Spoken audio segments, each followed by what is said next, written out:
За өнөөдөр чинь нөгөө сургуулиуд ороод байгаа. Манайхан бас сургуульд явд юм шиг биш. Гişүүд тий. Тэгээд нэлээ олон гişүүд манаас ирч чадаагүй байна. За өнгөрсөн 7 хоногт бид бүхэн цагаан сар болон Христ итгэлийн тухай үзсэн байгаа. За тэрэн дээр бол гол чухал зүйл нь юу байсан? Бид нар яагаад гэдгийг мэдэхгүй олон зүйл байдаг тий. Тэднийг одоо эмээ өвөө ч юм уу ээж аав ингээрээ тэгээрээ ингэдэг шүү тэгдэг шүү гэж хэлэхэд заавалжгүй яагаад гэдэг утга учирыг ойлгож иж бид нар дагах уугүй юу гэдгийг бас шийдэх хэрэгтэй гэдэг тухай үзсэн. За өнөөдөр хэдүүлээ зүрхэнд нуугдсан хүний тухай үзнэ гэсэн. Хамтдаа эзэн бурхан хандан залбирцгаая. Гайхалтай эзэн минь энэ сайхан цаг мөчийг бидэнд өгсөнд баярлалаа. Энэ цаг мөчид та ариун сүнсээ буулгаж өгч бидэнтэй хамт байгаа ч гэсэн суугаж байна. Бидэнд юу ойлгохыг хүсэж байна түүнийгээ бидэнд мэдүүлж өгөөч эзэн минь. Энэ бүгдийг эзэн Есүсийн нэрээр залбирanгуйлаа. Амен. 1-р Петр номын 3:4 дээр ингэж хэлсэн байна. Харин зүрхэнд нуугдсан хүнийг дүлгөөн ба даруй сүнсний мөхөшгүй чанараар гоё. Энэ нь Бурхны өмнө асар үнэтэй болоо гэж хэлсэн. За хэнийг гэж байна? Зүрхэнд нуугдсан хүнийг гэж тийм ээ. Юугаар гоё гэж байна? Дүлгөөн ба даруй сүнсээс мөхөшгүй гэж байгаа. Мөхөшгүй чанараар гоё гэж хэлсэн. Энэ Бурхны өмнө асар үнэтэй. Тэгэхээр бидний дотор тэр нэг дотор хүн гэж нэг юм байгаад байна шүү дээ тийм ээ. Ариун сүнс. Бидний гаднах хүн буюу төрлөх хүн бол маш хүчрхэг баг. Яг л бид бүхэн өдөр болгон хоолдог. Хувцсалдаг. Учраас өглөө та бүхэн цайгаа уусан тийм ээ. Өдөр хоолоо иддэг, орой бас хоолоо иддэг. Бид нар хизээч одоо төрлөх бие, махан бие хооллохоо мартдаггүй. Тийм учраас бидний төрлөх бие маш хүчрхэг байдаг. Оюун ухаан ч гэсэндээ маш хүчрхэг байдаг гэсэн. Харин нөгөө талдаа бидний дотор оршиж байгаа тэр нэгэн бол маш сул дорой болсон байдаг. Яагаад гэхээр бид бүхэн тэр дотор байгаа хүнийг хоолдоггүй учраас гэсэн. Маш олон хүмүүс өглөө цайгаа уучаад, зарим хүмүүс бол өглөө бас ном уншиж, оюун ухаанаа бас хоолдог, тийм ээ. Бид бүхэн бас өглөө Библийг уншиж, оюун ухаанаа хоолдог. А гэтэл нэг зүйлийг орхигдуулдаг нь юу гэхээр тэр дотор сүнсийг, ариун сүнсийг хооллохгүй орхигдуулдаг гэсэн. Иннээсээ болоод бид бүхний тэр дотор хүн маш сул дорой болсон байдаг. 1-р Коринт номын 2:14 дээр. За энэ ишлэлүүдийг хэдүүлээ маш нухацтай уншиж шүү. Бурхан бидэнд бэлгэлсэн юмсыг мэдхийн тулд бид ертөнцийн сүнсийг бус харин Бурханы сүнсийг хүлээн авсан юм. Бид үүнийг хүний мэрэгэн ухааны сургасан үгсээр бус харин сүнсний сургаснаар сүнслэг зүйлсийг сүнслэгтэн тайлбарлан ярьдаг. Харин төрлөх хүн Бурхны сүнсний зүйлсийг хүлээж авдаггүй. Ийм хүнд эдгээр нь мунхаглал бөгөөд сүнслэгээр цэгнэгдэх учиртай эдгээр зүйлсийг тэр мэдэж чаддаггүй. Харин сүнслэг нь бүхнийг шүүдэг байхад түүнийг хинч шүүж цэгнэдэггүй. Тэгээд ч түүнд зааварлах хуйцаар эзний оюун ухааныг хэн мэдсэн юм бэ? Гэвч бидэнд Христийн оюун ухаан бий гэж хэлсэн. За эндээс нэг зүйлийг хэдүүлээ 13 дахь ишлэгийг сайн хараад аваарай. Бид үүнийг хүний мэрэгэн ухааны сургасан үгсээр бус харин сүнсний сургаснаар сүнслэг зүйлсийг сүнслэгтэн тайлбарлан ярьдаг гэж. Ойлгож байна? Хүний мэрэгэн оюун ухаанаар энийг ойлгох боломжгүй гэсэн. Сүнслэгээр ойлгох боломжтой. Ингээд бид нар энийг сүнслэгээр тайлбарлаж өгнө гэсэн. Тэгэхээр тэр дотор байгаа тэр нуугдсан хүнийг бид нар хүчрхэг болгохын тулд яаж юм? Дотоод тэр сүнсийг хүчрхэг болгох хэрэгтэй гэсэн. Ариун сүнсийг. Үүний тулд бид бүхэн яах нь вэ? Библийг унших хэрэгтэй байдаг, тийм ээ. Библийг унших хэрэгтэй. Библи болвол зүгээр нэг хоолны цэс биш гэдгийг ойлгох хэрэгтэй. Хоолны цэсийг уншаад бид нар хоолоо идэж чаддаггүй. Хоолоо захиалж иж идэн тийм ээ. Бид бүхэн хоолны меню харчаад за энэ нэг сайхан хоол байна, энэ нэг гоё хоол байна гэд. Тэгээд за болчлоо доо гэ гараа өвчдөг. Ресторан соолын газараас үгүй үстэй. Хоолоо ирэхийг хүлээх ёстой. За ингээ хоолоо ирэхээр тэрийг яах ёстой вэ бид нэр? Идэх ёстой тийм ээ. Ингээд идсний дараа яадгүй тэр хоол бидний бие организмд шингэдэг. Тэгснээрээ бид бүхний төрлөх бие хүчрэхэг байдаг гэсэн. Яг үүнтэй ижилхэн Библи болвол меню биш. Буюу бид нар яасан меню шиг уншиж болохгүй гэсэн. Ойлгож байгаа? Тэрийг бид нар яасан ариун сүнсийг хүлээх ёстой. Бурхны биднэртэй ярихыг нь хүлээх ёстой. Тэгээд тэрийг амьдралдаа шингээх ёстой гэсэн. Библийг олон итгэгчид янз бүрээр уншдаг. За та хэд яаж уншиж байгааг би бас мэдэхгүй байна. За зарим нь бас асуудаг тий. За ахлагчаа юугээ богяхаа юугээ Библи одоо яаж унших вэ? Яаж залбирах вэ? Библи унших учраа бас олохгүй байна. За нэг хүний түүхийг бас суулцсан. Энэ хүн шиг бас уншдаггүй байх гэж бодож байна та бүхний. За нэг ах бол Библийг ингэж уншдаг байна. Өглөө ингээд Библийг аваад тий. Тэгээд ингээд шивэн жагаал за бурхан өнөөдөр надад юу хэлэх нь вэ? Гэт ингээд нээсэн. За ингээд нээсэн чинь Матай 27-гийн 5 гараад ирсэн. Тэр Матай 27-гийн 5-нд юу гэж юм бэ? Тэр явж өөрийгөө дүүжлүү гэдэг. Юдас те. Эзэн Есүсийг барьж өгөөд тэгээд гимшээд өөрийгөө явж дүүжилж. За энэ ишл гараад ирсэн. За тэгсэн нөгөө ах маань хэлсэн. За энэ ч надад арай тохируулаагүй юм шиг байна гэл. Дахиад Библи авж байгаа шивэн жагаал залбирч жагаал дахиад нээсэн чи Луг 10:37 гараад ирсэн. Тэр нь болохоор юу вэ гэхээр чи очиод мөн адил хий гэдэг юм шүү дээ. Дөөрээгаад хий гэх тээ. За энэ чи одоо өстө ямар айхтар ишлүүд гарч ирж байна. Энэ яг миний биш байна. За Монголын 9 3 одоо 3 дахь үзнэ гэл тээ. За ингээд шивэн жагаал дахиад ингээ гаргаад ирсэн. Иохан 13:27. Чи хийх гэж байгаа юм а түргэн хий гэж гараад ирсэн.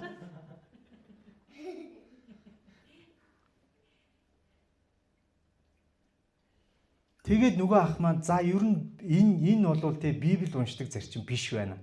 Уг нь бол өөрөө яасан өдөр болгон би ингээ Библиэд дэлгэх үед бурхан надад үгээ хэлдэг гэж бодсон тийм ээ. Гэтэл муу ерийн сүнс бидний энэ залхуу байдлыг ингэж ашигладаг байна. Ингэснээр яаж ин та буруу зам руу явах боломжтой гэсэн. Бурхан биднээс юу хүсдэг вэ гэхээр нэг номыг уншихыг тийм ээ. Тэрийг бүр ойлгож уншихыг. Тэрийг бүр судлахыг, судалгаа хийхийг. Дээрээс нь тэрийг бүр зажлахыг, зүрх сэтгэлдээ оюун бодолдоо биедээ шингээхийг хүсдэг гэсэн. Тэрнээс биш яах нь өглөө босонгуудаа Библийг хальтхан дийлгээд саяны ах шиг Библийг битгий судлаасаа гэж хүсдэг. 2 дугаар Тимоти 3:16 дээр ингэж бичсэн. Бичвэр бүр Бурхны амьсгалснаар бөгөөд заах үе, зэмлэх үе, залруулах үе, зөв чиглүүлэхэд тустай. Юу гэж вэ? Бурхны амьсгалснаар гэж байгаа. Библи бол бусад ном шиг биш. Бусад номыг бид нэг удаа уншаад ойлгох бүрэн боломжтой. Яагаад гэвэл бусад ном дээр ядгүй нэг гол санааг 12 бүлэгт нуршиж ярьдаг байхгүй. Ойлгож байгаа? Хүний бичсэн ном учраас. Харин Библийг бид ганцхан удаа уншаад ойлгох боломжгүй. Чадахгүй. Бидний оюун тарих хүрэхгүй. Яагаад вэ? Бурхны сүнсээр бичигдсэн учраас. Яагаад вэ? Сүнслэг ном учраас. Түрүүн Коринтон дээр байсан тийм ээ. Яаж ойлгоно гэсэн? Сүнслэгээр ойлгоно. Тэгээ сүнслэгээр ойлгоод бид сүнслэгээр тэрийг тайлбарлаж өгдөг. Тийм учраас энгийн номноос тис өөр гэсэн. Иремай номын 29:12 дээр та нар намайг хайх бөгөөд бүхий зүрхээр хайх юм бол намайг олно гэж хэлсэн. Зүгээр энэ ишлэгийг та бүхэн тунгаагаад бодоод үзээрэй. Юу гэж юм? Та нар намайг хайх бөгөөд гэж байна. Хайхгүй бол яах нь вэ? Олохгүй. Тэ? Тэгээд ямар зүрх сэтгэлээр хайна гэж байна? Бүхий зүрх сэтгэлээрээ гэж байгаа байхгүй. Тэрнээс биш за чөлөө цагаараа зав гарахаараа биш. Тэгэх юм бол олдохгүй. Бүхий зүрх сэтгэлээрээ хайх юм бол намайг олно гэж. Библийг Оскарын киното дүүцүүлж ярихад их төхөмтэй байдаг. Гэхдээ мэдээж илүү гүнзгий л дээ. Энгийн хүн Оскарын шагналд хүртсэн киног үзэхэд нэг үзэл бид нар ойлгодоггүй тий. Тэгээ бид нар өөрсдөөс юу гэж асуудаг вүлээ? Энэ одоо яагаад Оскарын шагналд хүртсэн юм бол гэж асуудаг. Ийм тэгээ бүр зарим одоо кино сонирхдаггүй хүмүүс бол ийм сонин кино Оскарын шагналд хүртэнэ гэж бас байдаг. Яагаад Оскарын шагналд хүртсэн кинонууд маш гүнзгий утга агуулдаг байхгүй. Оскарын кинонууд зүгээр ингээд дайн байлдаантай акшн ийм кинонууд биш. Тэр кинонууд бол ойлгоход хялбар байдаг, тийм ээ. Хоорондоо байлдаад, дайтаад, хайр сэтгэлдээ уучраад ингээд дуусчихдаг. Бүх юм нь ойлгомжтой. Хамгийн сүүлд яаж дуустдаг вэ? Манай тал ялаад дуустдаг биз дээ, тийм? Ядагдаж жагаад хамгийн сүүлд ялаад дуустдаг. Тэр бол яс үйл явдал нь бүгд ил байдаг. Ойлгоход хялбар. Яг л энгийн ном шиг. Энгийн номыг бид нар уншихад, бестселлер номыг уншихад яадгүй. Зүгээр л хитрхи энгийн байдаг. Бидний тарих бодох шаардлага байхгүй. Яагаад вэ? Бүх юм нь бэлэн байгаа учраас. Оскарын шагналд хүртсэн киног бид нар яаж үзэх ёстой байдаг вэ гэхээр маш нарийн детальтай. Тэгээ дээрэс нь 3-5 удаа үзэх хэрэгтэй байдаг. Ингэж үзснээрээ тэр киноны гол санаа, утга агуулгыг бид нар ойлгох боломжтой болдог. Тэр кино зохиолч хаана юу нуусан байна вэ? Юу ойлгуулахыг хүссэн байна вэ гэдгийг бид нар яасан? Хит удаа үзэж байж ойлгоно гэсэн. Ондож байна. Яг үүнтэй ижилхэн Бурхан Библиэд маш олон зүйлийг нуусан байдаг. Яах юм бол биднийг олоолахын тулд. Ондож байна. Зүрх сэтгэлээрээ хайсан нэгэнд нь олдно гэж хэлж байгаа. Зүрх сэтгэлээр. Библийг 66 өрөөтэй том харш гэд бодоод үз. Ойлгосон? 66 өрөөтэй. Зарим итгэгчдийн хувьд тэр 66 өрөөний ихэнх рүү нь орж үзээгүй байна. Нэг 2-3 ордог өрөөтэй. Дуулал номер орно, тий? Ийшээ сургаалт төгс рүү орчихно. Шинэ гэрээний Матай номер орно. Ордог хэдхэн өрөөтэй. Бусад өрөөнүүдийг мэдэхгүй. Харин Бурхан биднээс тэр 66 өрөө лөө бүгдэн лүү нь орж үзээсэй гэж хүсдэг. Яагаад вэ? Энд нь маш олон зүйл нуусан байгаа учраас. Исая номын 28-ийн 9-10 дээр ингэж бичсэн байна. Занаа анхаарлаа хандуулаарай.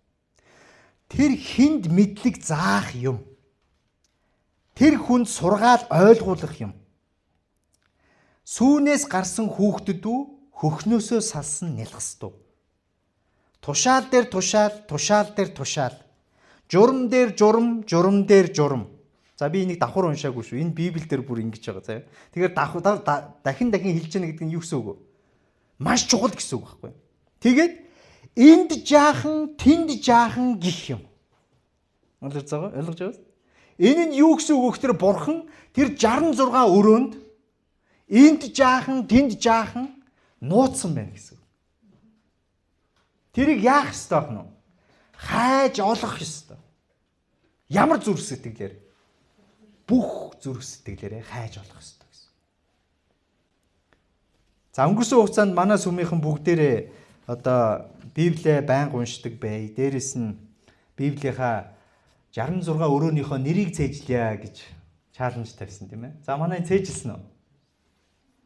За манай 3 хүүхэд бол хуучин гэрээний 37 номыг цээжилсэн байна. Вау. За бүгдээрээ нэг унших уу? За тэгээ. Эхлэл, Гэтлэл, Лев, Тоолло, Дээд хууль, Йошуа, Шүүгчид, Рут, 1-р Самуэль, 2-р Самуэль, 2-р Хаад, 1-р Шастер, 2-р Шастер, Езра, Нехемия, Эстер, Йов, Дуулал, Сургаалт өгс, Номлогчийн өгс, Соломоны дун, Исая, Ирмая, Гашуудал, Изекиэл, Даниэл, Хосе, Йоэл, Амос, Обедия, Йона, Мика, Нахум, Хабакук, Зефаня, Хаггай, Захария, Малах. Тэ? За 66 өрөөний ном. За энэ бол хуучин гэрээний 37 тийм ээ. За шинэ гэрээний 29 ном тийм ээ. За ингээд эхний ээлжинд бид бүхэн номнуудаа хурдан олдог байх хэвээр. Нэрнүүдээ цээжлэх хэвээр. За энэ бол бас зүг зүгээр байж байгаа цээжлэх зүйл биш тийм ээ. Бид бүхэн хичээх хэвээр. Боддоо одоо манай 3 настай охин болохоор нэг эхний 15 ном цээжилсэн байна. За 6 настай нь болохоор хуучин гэрээ 37 номоо цээжилсэн байна. Тэ манай хүү бас. Тэгээ хүүхдүүдээрээ маш их бахархаж байна. За тэгээ сүмэн гишүүдээ бас номнуудынхаа нэрийг цээжлээсэй гэж хүсэж байна. Матай номын 13:11 дээр тэр Тэнгэрийн хаанчлалын нууцуудыг мэдэх нь та нарт өгөгдсөн юм. Харин тэдэнд өгөгдөөгүй гэж хэлсэн. Юу гэсэн бэ? Тэнгэрийн хаанчлалын нууцуудыг ойлгож байгаа. Бурхан маш олон удаа бидэнд хэлээд байгаа. Би нууцсан байгаа шүү гэд. Ойлгож байна уу? Тэнгэрийн хаанчлалын нууцуудыг мэдэх нь та нарт аль яасан өгөгдсөн. Та нар тэрийг олж илрүүлэх ёстой, мэдэх ёстой. Тэр дотоод хүнийг хүчрхэг болгох ёстой. Тэгэхээр тэр нууцуд хүнд нээгддэг вэ гэхээр итгэлтэй хүнд нээгддэг гэсэн. Тэр нууцуд хүнд нээгддэг вэ гэхээр зүрхээрээ бүрэн дүүрэн 100% бурханд зориулж байгаа тэр хүнд нээгдэнэ гэсэн. Бүх зүрх сэтгэлээрээ бурхныг хайж байгаа тэр хүнд нээгдэнэ гэсэн. Яаков номын 1:5 дээр хэрв та нарт хэн нэгэнд нь мэрэгэн ухаан дутах юм бол бурхнаас асуу, бурхнаас гуй гэж хэлж байна. Тэгэхээр бид бүхэнд ойлгохдохгүй ишлэл, ойлгохдохгүй ном байх юм бол бид нар яах ёстой вэ? Бурхнаас гуйх ёстой. Юуг? Мэрэгэн оюун ухааныг, ойлголтыг, тэр сүнсийг бид нар бурхнаас гуйх ёстой гэсэн.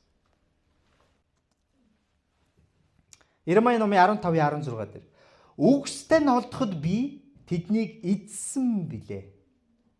Таны үгс надад баяр хөөр болон зүрх сэтгэлийг минь таашаад болсон билээ гэж хэлсэн.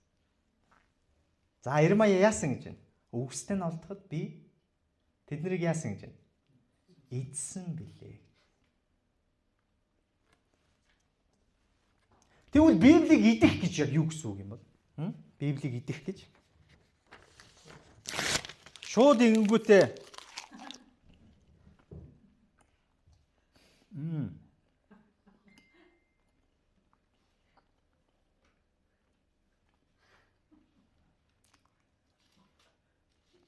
ингээд Библийнхаа бүх хуудсуудыг нэг нэгээр нь идээд дуусгахыг хэлээд байгаа юм лөө.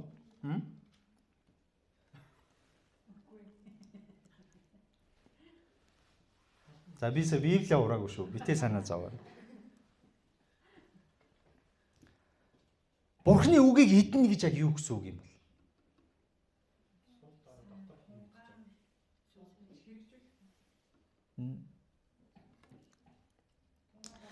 Бид бүхэн зүгээр Библийг уншсан түрүү хэлсэн тийм ээ. Миний уншиж байгаа юм шиг. Ойлгож байна? Миний уншиж байгаа юм шиг. Энэ бол юу руу орох вэ гэхээр бидний зөвхөн оюун ухаан руу орно. Бид нар идэхгүй байх гэсэн. Тэгэхээр мэдээж эхлээд унших ёстой тийм үү? Унших ёстой. За үүний дараа бид нар яах ёстой вэ гэхээр зажлах ёстой. Буюу бясалгах ёстой гэсэн. Бясалгах. Үүний дараа яасан идэх буюу шингэн, бидээ шингэн гэсэн үг тийм. Тэгэхээр бид шингэн гэдэг маань юу гэсэн үг вэ? Тэр үг, тэр ном, Бурхны үг яах ёстой вэ гэхээр бидний занг өөрчлөх ёстой. Ойлгож байна уу? Бидний хандлагыг өөрчлөх ёстой. Энэ нь яаж вэ? Бид нар идэж байна гэсэн үг. Хэрвээ бидний амьдралд өөрчлөлт гарахгүй байх юм бол бид нар Бурхны үгийг идэж чадахгүй байх гэсэн үг. Тэрийг шингээж чадахгүй байх гэсэн үг. Зүгээр меню уншаад яваад байна гэсэн үг байна шүү. Та өглөө Библийг өглөө болгон уншиж болно. Зүгээр меню уншиж байгаа юм шиг хоолоо хизээж идэхгүйгээр яаж вэ? Хоол нь хүрээд ирсэн чинь өөрөө гараа хавцсан. Тийм учраас Бурхан маш олон удаа биднэрт юу гэж хэлээд байна вэ гэхээр өөрийнхөө миний үгийг ид гэж хэлээд. Хид хідэн иш үзүүлэгчтэй бүр идүүлсэн баг.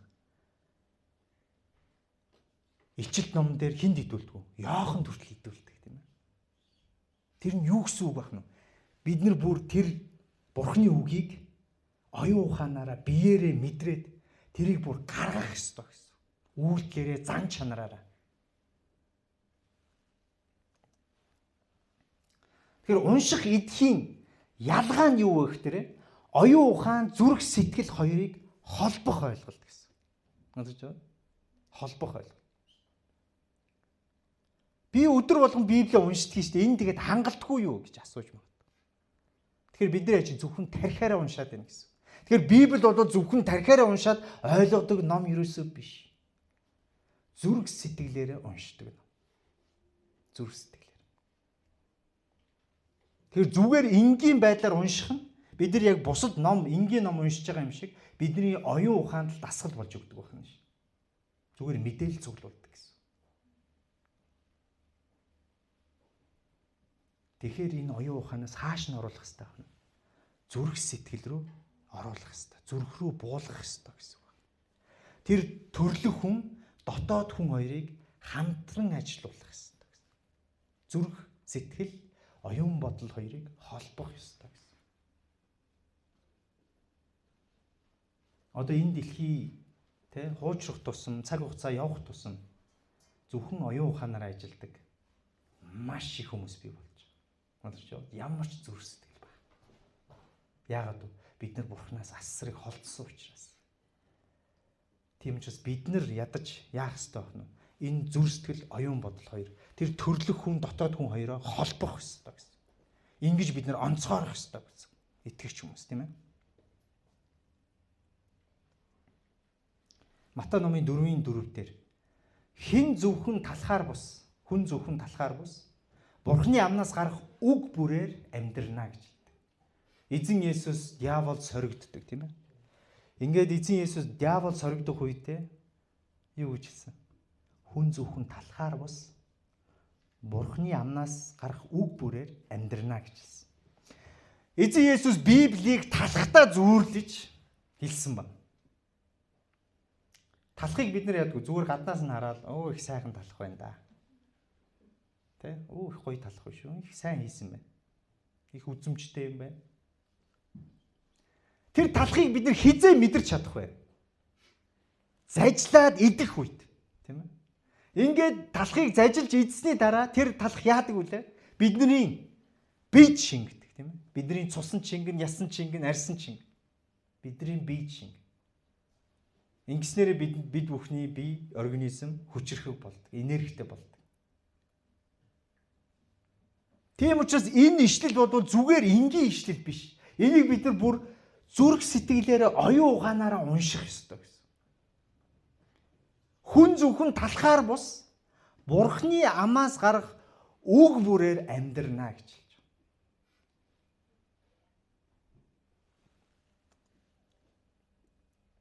Тийм учраас бид нар Бурханы үгийг яах ёстой?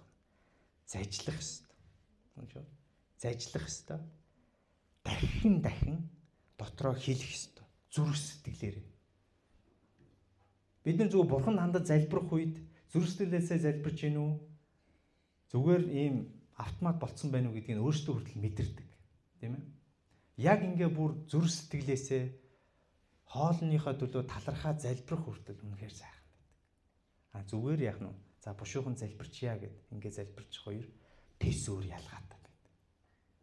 Тийм учраас хоолныхоо төлөө талархаж залбирч байгаа ч гэсэн Библи уншихдаа залбирч байгаа ч гэсэн бүх залбиралдаа бид бүхэн яах нь? Чин зүрх сэтгэлээсээ тийм. Энэ тархиараа биш, зүрх сэтгэлээрээ залбирах.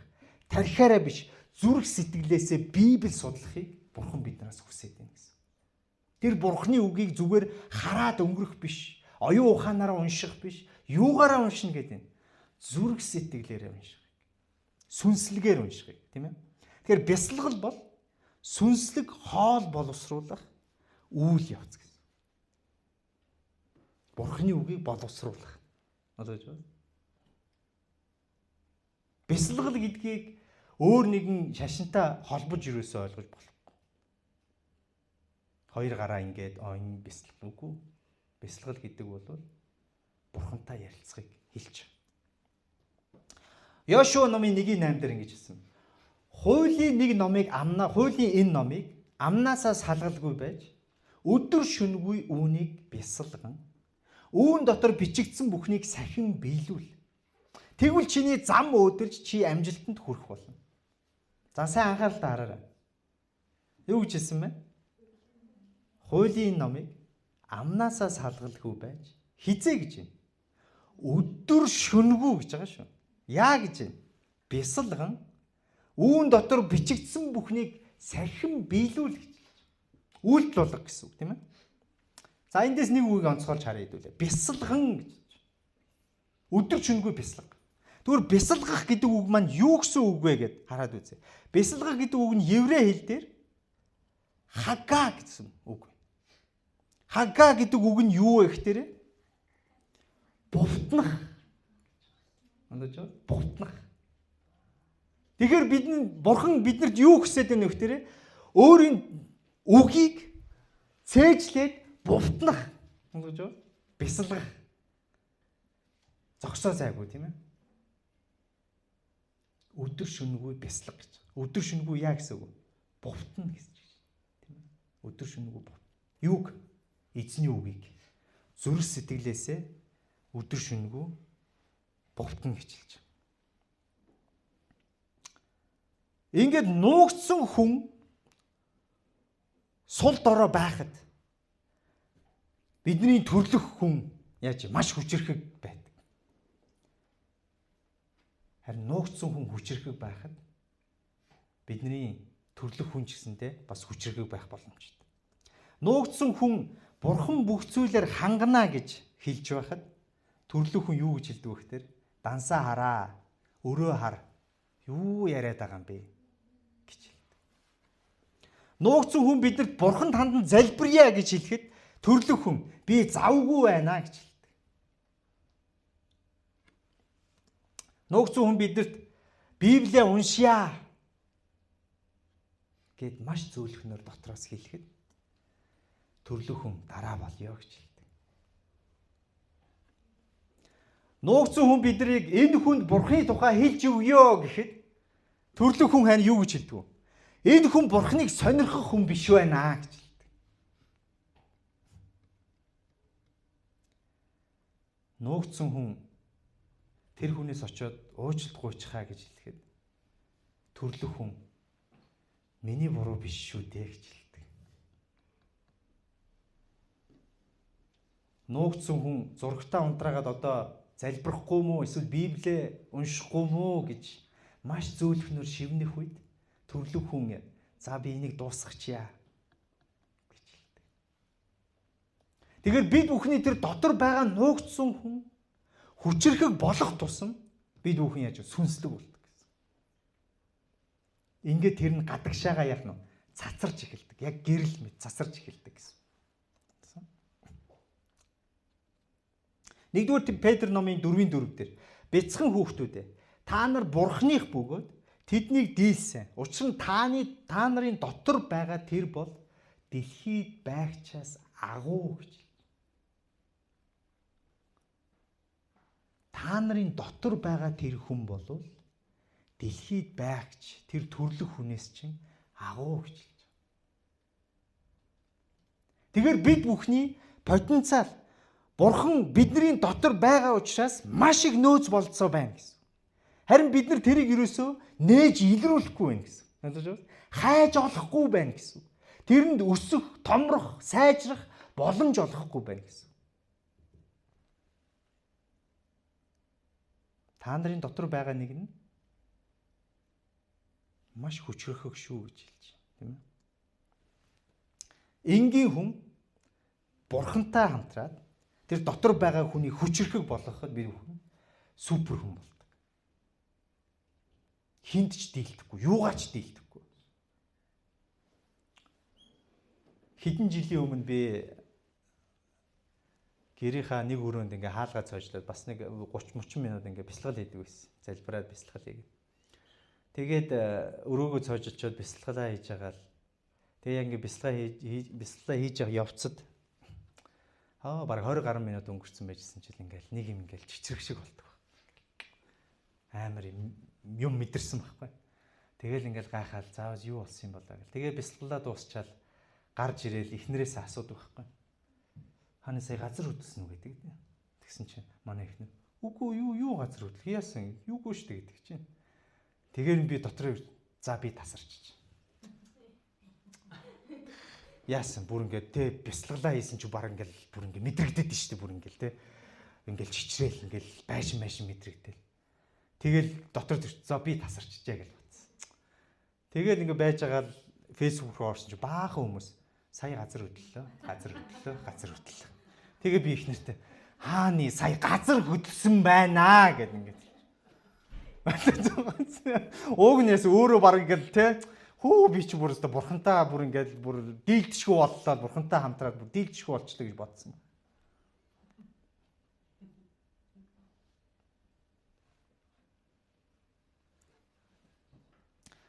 Тэгэхээр бидний дотор байгаа тэр хүнийг бид бүхэн хүчрэхэг болгохын тулд яах ёстой вэ? Хаалгаа нээх ёстой. Номоо нээх ёстой.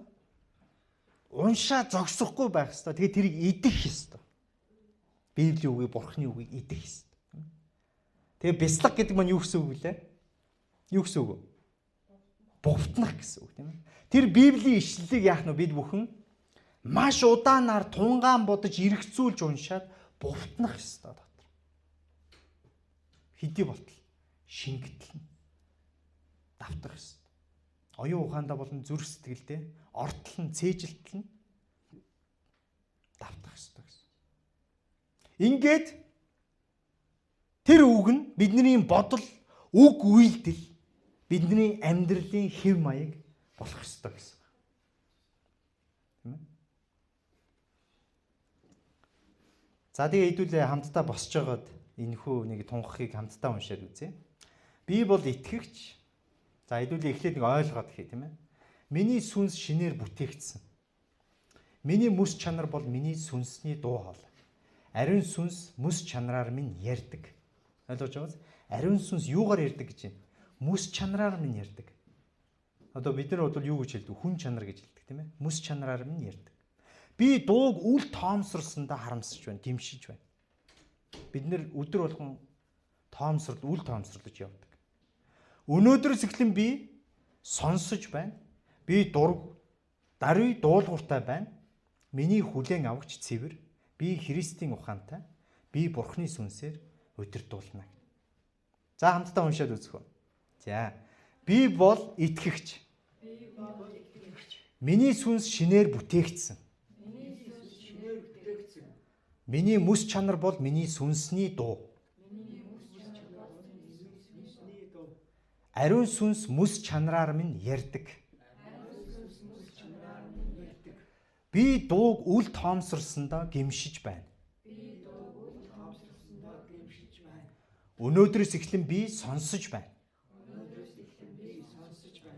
Би даруй дуулууртай байна. Миний хүлээн авагч цэвэр. Би Христийн ухаантай. Би Бурхны сүнсээр удирдуулна.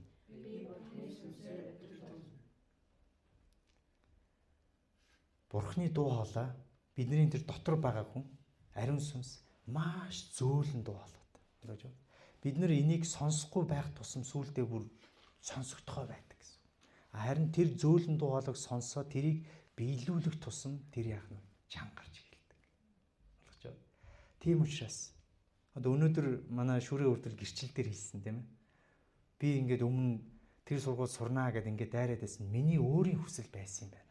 Харин дотроос нь Бурхан маш зөөлөн дуу хоолойгоор арай болоогүй байна. Цаг нь болоогүй байна гэж хэлсэн. Тэгэхээр бид нар Бурхан дуу ойртох тусам тэр зөөлөн дуу хоолойг сонсох чадвартай болдог гэсэн. Тийм учраас ахан дүүсээ Библийг унших үедээ миний уншиж байгаа юм шиг бити уншаарай. Зүгээр энгийн ном уншиж байгаа юм шиг бити хандаарай. Ойлгохгүй байх юм бол Яков номдэр гардаг шиг Бурханаас мэрэгэн оюун ухаан гуй. Энэ үед Бурхан өөрөө тайлж өгдөг. Яагаад вэ? Чи чин зүрстгэлээсээ хайж байгаа учраас.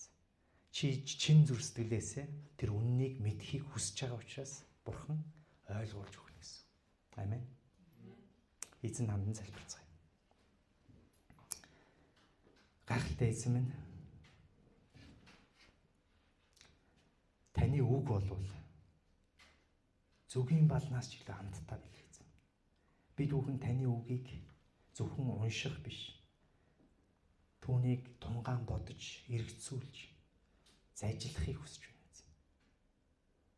Түүнийг цаг тутам бясалгаж, яг л Йошуа номдэр хэлсэн шиг өдөр шөнөгүй түүнийг бясалгаж, хэрэгжүүлэхийг хүсэж байна эзэн.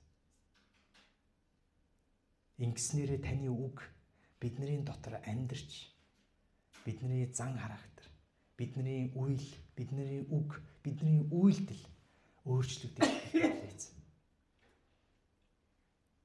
Эзэн ариун сүнсээ бидэнд буулгаж өгсөн танд маш их баярлалаа. Бидэнтэй хамт байгаад баярлалаа эзэн. Ирэх шин 7 хоногийн туршид бидэн дээр хайр ивэлээ буулгаж өгч таньсаа гойч. Ямар нэгэн саад бэрхшээл сорилттой тулгарх үед өөрсдийн хүчээр биш, тантай хамт, танаас мэрэгэн оюун ухаан гуйж, тантай хамт ард нь харах та бидэнд туслаарай эзэн.